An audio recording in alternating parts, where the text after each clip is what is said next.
Hi students, आपका हार्दिक स्वागत है आपके अपने YouTube channel Y Maths by Dharmveer sir पर। जैसा कि आपको पता है कि पिछली वीडियो के अंदर हम एक्सरसाइज 4.3 को कंप्लीट कर चुके थे, ठीक है। तो इस चैप्टर की लास्ट एक्सरसाइज बची हुई है एक्सरसाइज 4.4 और इसमें यूज होगा डिस्क्रिमिनेट मेथड या फिर क्वाड्रेटिक फॉर्मूला, जिसको हम पिछली वीडियो में भी डिस्कस कर चुके थे। तो चलिए आते हैं, देखते हैं एक्सरसाइज, ठीक है। तो इसमें हमें सबसे पहले जान लेना है नेचर ऑफ रूट्स के बारे में, कि रूट्स जो होंगे, रूट्स का मतलब यहाँ पर ज्यादा कुछ नहीं है। आपको पता है क्वाड्रेटिक इक्वेशन में डिग्री कितनी होती है 2, तो फैक्टर भी कितने 2 आएंगे, एक्स की वैल्यू कितनी आएगी, डबल आएगी, ठीक है। तो उनका नेचर कैसा होगा ये हमें जानना है। तो क्या बोल रहा है फर्स्ट पॉइंट में डी की वैल्यू निकालेंगे। डी आपको याद होगा b² - 4ac, ठीक है। डी की वैल्यू निकालेंगे। अगर डी की वैल्यू ग्रेटर देन जीरो का मतलब क्या है, पॉजिटिव। अगर डी की वैल्यू ग्रेटर देन 0 आती है यानी कि पॉजिटिव आती है, तो roots are real and different. Root जो होंगे रियल तो होंगे ही होंगे, साथ में कैसे होंगे, डिफरेंट हो गई। मतलब एक्स की 2 वैल्यू आएगी, दोनों अलग अलग आएगी, ठीक है ना। कब, जब डी कैसा हो, पॉजिटिव हो, यानी कि डी की वैल्यू ग्रेटर देन 0, जमा की वैल्यू आए, ठीक है। और डी अगर आपका 0 ही आ जाता है, डी क्या आ जाता है 0, तो डी 0 आ जाता है, roots are real and equal. तो रूट्स रियल होने के साथ साथ इक्वल भी होंगे, मतलब एक्स की दोनों वैल्यू क्या होगी, सेम होगी भाई।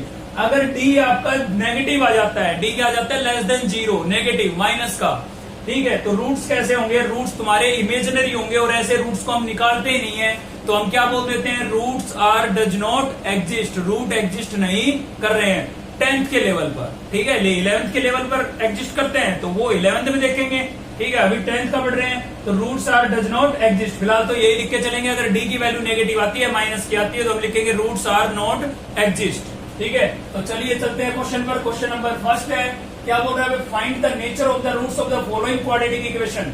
आपको ऐसे क्वाड्रेटिक इक्वेशन गिवन है, 3 पार्ट्स गिवन है इसके, इसमें से एक मैं करा रहा हूँ, बाकी 2 आप खुद से कर सकते हैं, इतना हार्ड नहीं है, ठीक है ना। तो सेकंड पार्ट में करा रहा हूँ। सबसे थोड़ा सा कॉम्प्लिकेटेड जो मुझे लगा वो यही था, क्योंकि रूट से अक्सर बच्चे डर जाते हैं, इसलिए मैंने रूट का क्वेश्चन लिया, ठीक है भाई। तो यहाँ पर सेकंड पार्ट है, आपके पास क्या है, 3x² - 4 √3x + 4 = 0।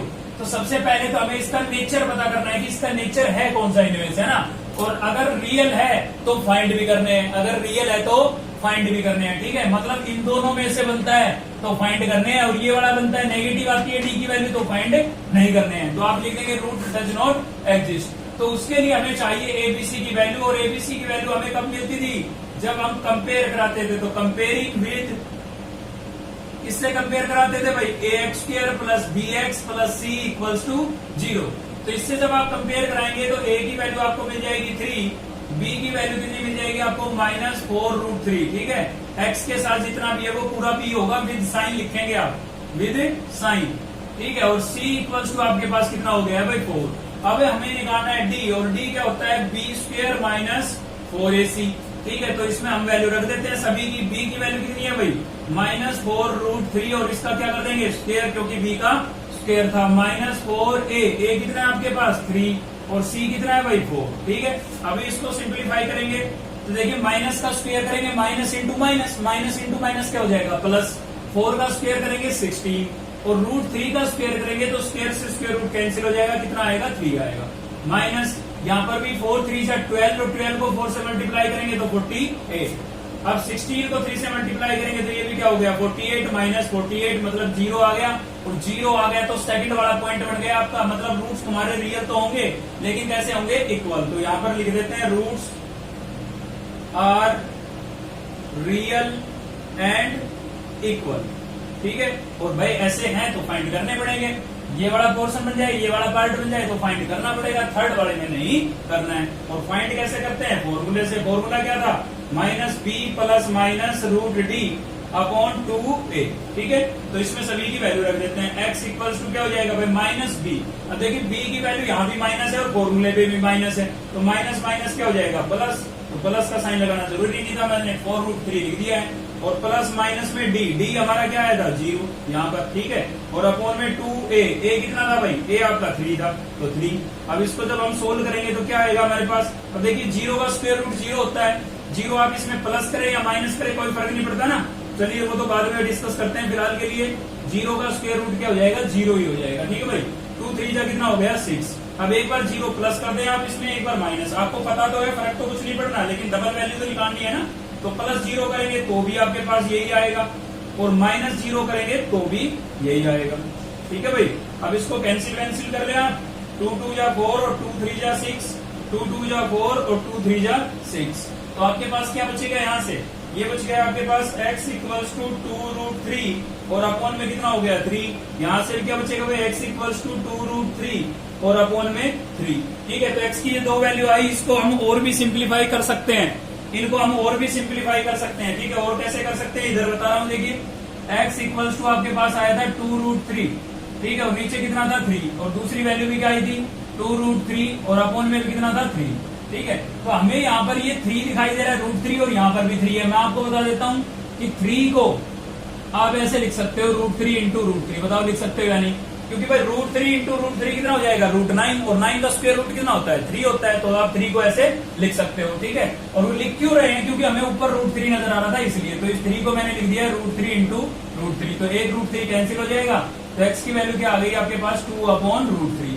सेम यहाँ पर x इक्वल्स टू आपके पास क्या था भाई 2√3, और 3 को हम कैसे लिख देते हैं √3 इंटू √3, तो एक √3 यहाँ पर भी कैंसिल हो जाएगा, तो एक तो x की वैल्यू हो गई 2/√3 और इधर से भी x की वैल्यू क्या हो गई भाई 2/√3। तो आपने देखा रूट्स कैसे आए, इक्वल आए, रियल तो है ही, रियल है तभी तो फाइंड किए, इमेजिनरी होते तो फाइंड ही नहीं कर सकते थे। ठीक है ना, तो इक्वल भी आए साथ में। तो ये आपका हो गया क्वेश्चन नंबर फर्स्ट का सेकंड पार्ट। इसके बाकी के 2 पार्ट आपको सेम ऐसे करने हैं। अगर d की वैल्यू 0 आती है या कोई पॉजिटिव नंबर आता है तो आपको ये फॉर्मूला लगाना है, मतलब आगे सोल्व करना है। अगर यहाँ पर d की वैल्यू नेगेटिव आ जाती है तो आपको यहाँ पर केवल एक लाइन लिख देनी है कि roots are does not exist, और आगे नहीं करना है। ठीक है, तो आगे केवल कब करना है, जब d की वैल्यू 0 आ जाए या फिर कोई पॉजिटिव नंबर आ जाए। नेगेटिव आए तो आगे नहीं सोल्व करना है, केवल के लिख देना है, क्या लिख देना है भाई, roots are does not exist. तो चलिए चलते हैं सेकंड क्वेश्चन पर। तो सेकंड क्वेश्चन के लिए थोड़ा स्पेस बना लेते हैं हम। ठीक है, ये आपका सेकंड क्वेश्चन है भाई। तो सेकंड क्वेश्चन में हमें क्या करना है, देखिए सेकंड क्वेश्चन के अंदर हमें करना क्या बोला गया है, find the value of k की वैल्यू निकालिए। ठीक है, of the following quadratic equation, ये क्वाड्रेटिक इक्वेशन जो आपको नीचे दी हुई है उनमें से आपको k की वैल्यू निकालनी है। तो कब निकालनी है, show that they have 2 equal roots, अगर उनके जो रूट्स है वो क्या हो, इक्वल हो। अब यहाँ से आपको समझना है भाई इक्वल रूट्स की बात कर रहा है, तो इक्वल रूट्स तो कब आते हैं, इक्वल कब आते हैं, जब d की वैल्यू क्या हो 0, d की वैल्यू क्या हो 0। तो आपको यहाँ पर नेचर पता नहीं करना है, नेचर तो इसने खुद बता दिया है कि रूट्स कैसे हैं, इक्वल है। तो आपको क्या करना है, k की वैल्यू निकालनी है। तो आपको ये कंडीशन दी गई है, इसका मतलब ये है कि आपको d निकाल करके 0 के इक्वल रख देना है, k की वैल्यू खुद मिल जाएगी। ठीक है, तो उसके लिए हमें पहले इसको थोड़ा सा सिंप्लीफाई करना पड़ेगा। kx को अंदर मल्टीप्लाई करेंगे तो x को x से मल्टीप्लाई करेंगे क्या हो जाएगा x स्क्वायर, और kx को 2 से करेंगे तो क्या हो जाएगा भाई 2kx, और प्लस में क्या था 6 और इक्वल्स टू क्या था 0। अब आप इसको कंपेयर करा ले, comparing with ax² plus bx plus c। ठीक है, इससे कंपेयर करा लेते हैं। तो a की वैल्यू तो आपके पास क्या हो गई भाई k, b की वैल्यू क्या हो गई -2k, और c की वैल्यू क्या हो गई भाई 6। ठीक है, a b c की वैल्यू आ गई आपके पास। अब हमें पता है रूट्स जो थे वो रियल एंड इक्वल थे, हमने लिख देते हैं यहाँ पर given roots are real and equal. और ऐसा कब होता है, जब d इक्वल्स टू क्या हो 0। अब d होता क्या था, d होता था आपका b² माइनस 4ac, तो मतलब ये 0 के इक्वल है। तो इसमें b और a और c सभी की वैल्यू रख देते हैं। b की वैल्यू कितनी है भाई -2k, तो ये रख दिया मैंने और इसका स्क्वायर कर दिया है। -4a, a कितना है आपका k है, ठीक है, और c कितना है 6, और इक्वल्स टू क्या हो गया 0। अब देखिए माइनस का square minus into minus, minus into minus plus, 2 का स्क्वायर 4, k का square k² minus 4k, sorry यहाँ से कितना जाएगा 6 4 जा 24k इक्वल्स टू 0। अब देखिए इसमें कुछ कॉमन नजर आ रहा होगा आपको, एक तो 4 कॉमन हो रहा है क्योंकि 4 और 24 4 की टेबल में आते हैं, और साथ ही दूसरा क्या कॉमन है k। तो यहाँ से 4 कॉमन गया, k कॉमन गया, k बचा भाई। कॉमन का मतलब क्या होता था, डिवाइड। तो इसको 4k से डिवाइड करेंगे, 4 से 4 कैंसिल, k की एक पावर कैंसिल, एक k बचेगा। इसको 4k से डिवाइड करेंगे, k से k कैंसिल, 6 4 जा 24, 6 बच जाएगा। ठीक है, डिवाइड करके देख लेना आप अलग से। तो 4k को 0 के इक्वल रखेंगे तो k की वैल्यू तो क्या आ गई 0 आ गई, क्योंकि 4 यहाँ पर मल्टीप्लाई हो रहा है, उधर जाके क्या हो जाएगा डिवाइड। तो 0 को 4 से डिवाइड करेंगे तो 0 ही हो गया, ठीक है, और k माइनस 6 इक्वल्स टू 0, तो k इक्वल्स टू कितना आ गया 6, तो ये आपका आंसर आ जाएगा। ठीक है भाई, आई होप आपको ये क्वेश्चन दोनों समझ में आए होंगे। चलिए बढ़ते हैं नेक्स्ट क्वेश्चन की तरफ। तो देखते हैं भाई, नेक्स्ट क्वेश्चन है हमारा क्वेश्चन नंबर 3, और क्वेश्चन नंबर 3 में क्या बोला गया है, is it possible a rectangular mango grove whose length is twice its breadth and the area is 800 metre square. मतलब आपको क्या है, एक रेक्टेंगुलर शेप का कोई बगीचा है जिसका एरिया आपको गिवन है, जिसका एरिया आपको कितना गिवन है 800 मीटर स्क्वायर, स्क्वायर में यूनिट आती है एरिया की, ठीक है ना, और जिसकी जो लेंथ है ना वो ट्वाइस है ब्रेथ से, मतलब ब्रेथ से दुगनी है। ठीक है, एक ऐसा बगीचा है जिसकी लेंथ जो है वो ब्रेथ से ट्वाइस है, मतलब दोगुनी है, और उसका एरिया आपको 800 मीटर स्क्वायर गिवन है। तो आपको बताना है कि क्या ये ऐसा पॉसिबल है, ठीक है, ऐसा संभव है। तो कैसे पता लगेगा, हम बढ़ाएंगे क्वाड्रेटिक इक्वेशन। अगर उसके रूट्स पॉसिबल आए, मतलब रियल एंड डिफरेंट या रियल एंड इक्वल आए तो पॉसिबल है, और रूट्स अगर इमेजिनरी आते हैं, ठीक है, क्वाड्रेटिक इक्वेशन के रूट्स कैसे आते हैं, इमेजिनरी, तो इसका मतलब ये लेंथ और ब्रेथ का जो रेशियो दिया हुआ है ना, ये गलत दिया हुआ है, ये पॉसिबल नहीं है। ठीक है भाई, तो देखते हैं क्वेश्चन। तो सबसे पहले तो हम लेट कर लेंगे ब्रेथ को, क्योंकि हमेशा छोटी चीज को लेट करते हैं हम। तो let breadth of rectangular, breadth of rectangular रो, क्या लेट कर लिया भाई, एक्स लेट कर लेते हैं। ठीक है, तो लेंथ क्या हो जाएगी, लेंथ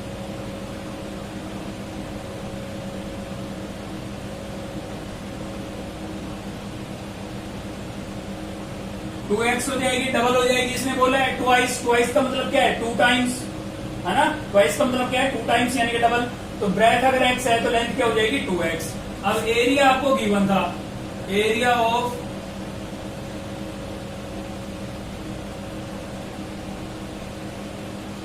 कितना गिवन है भाई 400 मीटर स्क्वायर। ठीक है, सो 800 मीटर स्क्वायर ये आपको गिवन है। लेकिन मैं अक्सर कहता हूं आपको कि हर क्वेश्चन के अंदर उसका सॉल्यूशन होता है। तो यहाँ पर हमें गिवन क्या है, एरिया, तो फॉर्मूला भी कौन सा लगाना है, एरिया का। अब रेक्टेंगल का एरिया क्या होता है, length multiply breath, length multiply breath होता है ना, ये क्या होता है एरिया। और एरिया गिवन कितना है भाई, ये गिवन एरिया और ये एरिया का फॉर्मूला। तो जो चीज गिवन है उसी को उसी के फॉर्मूले के इक्वल रख दो, तो हमने रख दिया है। तो लेंथ आपकी क्या हो गई, लेंथ तो हो गई भाई 2x, और ब्रेथ क्या हो गई x, और इक्वल्स टू कितना था 800। तो ये हो जाएगा आपका 2x स्क्वायर हो जाएगा भाई, x into x x square, और इक्वल्स टू क्या हो जाएगा 800। हमें x की वैल्यू निकालनी है यहाँ से, तो 800 अपॉन में 2 आ जाएगा। ये इससे क्या हो गया कैंसिल 400 पर, तो x स्क्वायर इक्वल्स टू कितना आ गया 400। तो स्क्वायर उधर जाएगा, रूट में चेंज हो जाएगा, तो कितना आ जाएगा 400 का स्क्वायर रूट। अब देखिए स्क्वायर रूट के अंदर नेगेटिव वैल्यू नहीं आ रही है, इसका मतलब पॉसिबल है। ठीक है ना, आप बी स्क्वायर माइनस 4ac को कंपेयर करा के भी देख सकते थे। तो यहाँ पर प्लस माइनस का साइन लगाएंगे, लेकिन माइनस का भी लेंथ होती नहीं और प्लस का साइन हम लगाते नहीं, इसलिए नहीं लगा रहे हैं। तो x इक्वल्स टू 4 का स्क्वायर रूट तो कितना हो जाएगा 2, और पेयर में से एक 0 ले लेंगे, तो x की वैल्यू कितनी आ गई 20। यानी कि ब्रेथ तो आपकी कितनी हो जाएगी भाई, ब्रेथ कितनी हो गई 20 मीटर, और लेंथ कितनी हो जाएगी, लेंथ को हमने लेट किया था 2x, और x की वैल्यू कितनी आई है 20, तो 2 इंटू 20 कितना हो जाएगा 40 मीटर। ठीक है, तो पॉसिबल है बिल्कुल, लेंथ और ब्रेथ आ चुकी है आपके पास। एक और देखते हैं इसी टाइप का क्वेश्चन, ये थर्ड था, फोर्थ आपकी प्रैक्टिस के लिए छोड़ दिया है, फिफ्थ और देख रहे हैं, और इसी के साथ ये एक्सरसाइज और चैप्टर कंप्लीट हो जाएगा आपका। ठीक है, it is possible to design rectangular park, एक रेक्टेंगुलर पार्क है तो उसका डिजाइन बनाना पॉसिबल है। तो उसके लिए आपको गिवन है पैरामीटर, उसका पैरामीटर कितना गिवन है 80, और एरिया कितना गिवन है 400। आप देखिए यहाँ पर पैरामीटर भी गिवन है, एरिया भी गिवन है, मतलब दोनों के फॉर्मूले लगने हैं, पैरामीटर का भी लगना है और एरिया का भी लगना है। तो उसके लिए हमें पहले लेंथ और ब्रेथ लेट कर लेनी है इसकी। ठीक है, तो लेट लेंथ ऑफ पार्क। अब देखिए मैंने इस चैप्टर की स्टार्टिंग में आपको बोला था कि डबल वेरिएबल, अगर आप जैसे इस क्वेश्चन में हमें डबल वेरिएबल लेट करने ही पड़ेंगे। क्यों करने पड़ेंगे, क्योंकि लेंथ और ब्रेथ में कोई रिलेशन ही नहीं दिया है। जैसे इसमें दिया था कि जो लेंथ है वो ब्रेथ से ट्वाइस है, तो हमने एक ही वेरिएबल से काम चला लिया। लेकिन यहाँ पर लेंथ और ब्रेथ में कोई रिलेशन गिवन नहीं है, पैरामीटर और एरिया गिवन है, तो यहाँ पर डबल लेट करना पड़ेगा। और डबल लेट करते हैं तो क्या यूज करना पड़ेगा, सब्स्टिट्यूशन मेथड। ठीक है ना, बताया था मैंने आपको, अगर इसमें डबल लेट करना पड़ता है वेरिएबल तो आपको सब्स्टिट्यूशन मेथड लगाना पड़ेगा। तो बिल्कुल भी कंफ्यूज मत होइए एग्जाम के अंदर। अभी तो आपको पता है, जब आप चैप्टर पढ़ोगे तो आपको पता रहेगा भाई फोर्थ पढ़ रहे हैं या थर्ड पढ़ रहे हैं, तो आपको पता रहेगा कि इसमें एक वेरिएबल लेट करना है, किसमें 2 वेरिएबल लेट करने हैं। ठीक है, लेकिन एग्जाम में क्वेश्चन आएगा तब थोड़ी ना पता रहेगा कि भाई थर्ड चैप्टर का क्वेश्चन है या फोर्थ का। तो बिल्कुल भी कंफ्यूज मत हुई, ठीक है। अगर आप आइडेंटिफाई कर लेते हैं, मतलब इस टाइप की कंडीशन दी हुई है तो आप आइडेंटिफाई कर लेंगे कि सिंगल वेरिएबल से काम चल रहा है, कंडीशन गिवन नहीं है तो आप डबल लेट कर लें, ठीक है। सब्स्टिट्यूशन मेथड अप्लाई कर लें, कोई दिक्कत नहीं है, चाहे थर्ड चैप्टर का हो चाहे फोर्थ चैप्टर का हो, सोल्व हो जाएगा, ठीक है। चलिए बढ़ते हैं आगे। तो लेंथ हमने लेट कर लिया एक्स और ब्रेथ क्या लेट कर लेते हैं वाई। तो ब्रेथ ऑफ पार्क क्या लेट कर लेते हैं वाई। अब हमें गिवन था पैरामीटर, क्या गिवन था भाई पैरामीटर। पैरामीटर कितना गिवन है 80, ठीक है। तो पैरामीटर होता क्या है, पैरामीटर होता है आपका 2 into L plus B, length plus breadth. तो लेंथ कितनी है एक्स, ब्रेथ कितनी है वाई और इक्वल्स टू कितना हो गया 80।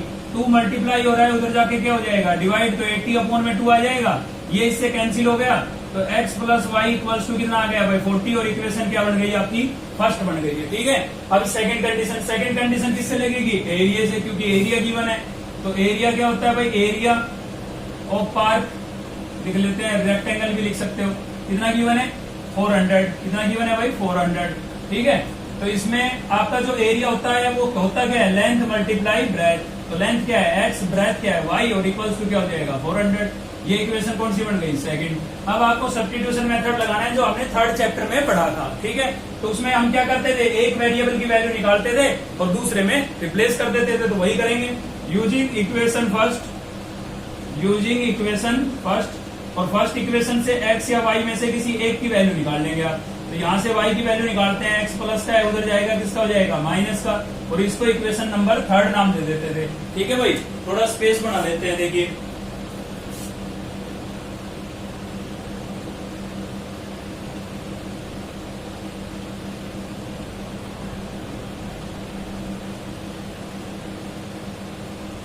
तो देखिए क्या होगा यहाँ से इक्वेशन थर्ड में हमने y की वैल्यू निकाल ली। आपको सब्स्टिट्यूशन मेथड याद होगा, इक्वेशन फर्स्ट से हम y की वैल्यू निकालते थे और किस में रखते थे सेकंड में। तो सेकंड में रख देते हैं, यहाँ पर पुट कर देते हैं हम, put y equals to 40 minus x, 40 minus x in equation second. तो सेकंड में जब हम y की वैल्यू रखेंगे तो x इंटू वाई, y की वैल्यू कितनी थी भाई 40 माइनस एक्स, यहाँ पर मैंने y की जगह रख दिया है, ठीक है ना। और इक्वल्स टू कितना था भाई 400, x को अंदर मल्टीप्लाई करेंगे क्या हो जाएगा 40x और क्या हो जाएगा एक्स स्क्वायर और इक्वल्स टू कितना हो गया 400, ठीक है भाई। तो x को हमने अंदर मल्टीप्लाई किया, 40 से किया 40x और x से किया तो एक्स स्क्वायर और इक्वल्स टू क्या हो गया 400। तो इसको हम पहले लिख देते हैं माइनस एक्स स्क्वायर और प्लस का कितना था 40x और 400 को इधर ले आते हैं, माइनस का हो जाएगा और इक्वल्स टू क्या हो जाएगा 0। आपको याद है कि फर्स्ट टर्म को हम कभी नेगेटिव नहीं रखते हैं, तो माइनस यहाँ से कर लेंगे कॉमन, तो क्या बचेगा एक्स स्क्वायर माइनस 40x और प्लस 400। भाई माइनस कॉमन करेंगे तो अंदर के साइन चेंज नहीं हो जाएंगे। अब ये माइनस आपका उधर चला जाएगा, तो यहाँ पर बचेगा x square minus 40x plus क्या हो जाएगा 400 और इक्वल्स टू क्या हो गया 0। माइनस इससे मल्टीप्लाई होकर 0 हो गया। अब इसके हमें करने हैं फैक्टर, ठीक है। तो आपका 20 बन गया, ठीक है ना। प्रोडक्ट कितना आना चाहिए था, प्रोडक्ट आना चाहिए 400, यहाँ पर 400 है, यहाँ पर 1 इंटू 400 क्या होगा 400 और सम कितना आना चाहिए 40। तो ऐसे दो नंबर ढूंढने हैं जिनको मल्टीप्लाई करे तो 400 आए, ऐड या सब्ट्रैक्ट करे तो 40, ठीक है ना। पढ़ा हुआ है आपका 9th में भी। तो क्या बन जाएगा 20 बन जाएगा भाई। तो क्या हो गया आपके पास एक्स स्क्वायर माइनस 20x और माइनस 20x। ये 20 मैच नहीं है ना, समझे, नंबर है। कभी ये सोच रहे हो 20 मैच हो रहा है यहाँ तो यहाँ पर क्या हो गया माइनस 20x और minus 20x plus 400 equals to 0। तो फर्स्ट टू टर्म में कॉमन करें, लास्ट टू टर्म में कॉमन करें, तो यहाँ से कॉमन करेंगे x कॉमन हो जाएगा, क्या बचेगा भाई x माइनस 20, और इसमें से क्या कॉमन हो सकता है 20 कॉमन हो सकता है। कॉमन का मतलब क्या है डिवाइड, तो 20 से डिवाइड करेंगे यहाँ पर, ठीक है। और माइनस कॉमन किया है तो अंदर का साइन भी चेंज हो जाएगा, प्लस किस में चेंज हो जाएगा माइनस में। 400 को 20 से डिवाइड करेंगे 20 बचेगा और इक्वल्स टू क्या हो गया 0। x माइनस 20 क्या कर लेंगे कॉमन, ठीक है। तो x माइनस 20 कॉमन हो गया, यहाँ से बचा है x और यहाँ से क्या बचा है माइनस का 20 और इक्वल्स टू क्या था 0। इसको 0 के इक्वल रखेंगे, x माइनस 20 इक्वल्स टू 0, तो x इक्वल्स टू आपके पास कितना आ गया है 20 आ गया है। इसको रखोगे तो भी यही आएगा, x माइनस 20 इक्वल्स टू 0, तो x इक्वल्स टू 20, ठीक है। x की डबल वैल्यू आ गई, दोनों में से कोई भी ले ले क्योंकि दोनों इक्वल है। तो हमने x किस चीज को लेट किया था, x लेंथ को लेट किया था, तो लेंथ ऑफ रेक्टेंगुलर पार्क अलग से लिख लेंगे, आप नीचे लिखेंगे आप, ये है ना।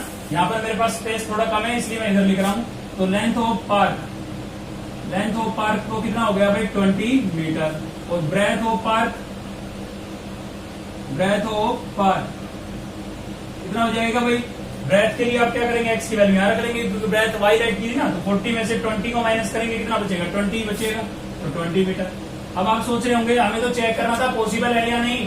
भाई पॉसिबल है तभी तो रूट्स आए, अगर ये रूट नहीं आते, मतलब यहाँ पर ये फैक्टर पॉसिबल नहीं होता, तो हम डिस्क्रिमिनेट लगाते, और डिस्क्रिमिनेट में डी की वैल्यू अगर नेगेटिव आती तो हम समझ जाते कि पॉसिबल नहीं है। या फिर आप यहाँ पर डिस्क्रिमिनेट लगाए, इसको A square plus B A X square plus B X plus C से कंपेयर कराएं, ए बी सी की वैल्यू मिलेगी और डी की वैल्यू निकाल के देखें तो पॉजिटिव आएगी, और पॉजिटिव आएगी तो पॉसिबल है तो डिस्क्रिमिनेट से भी सोल्व कर सकते हैं। मैंने फैक्टराइजेशन से कर दिया, ठीक है, तो आप डिस्क्रिमिनेट मेथड लगा सकते हैं इसके अंदर, ठीक है, बल्कि वही लगाएं आप, ठीक है भाई।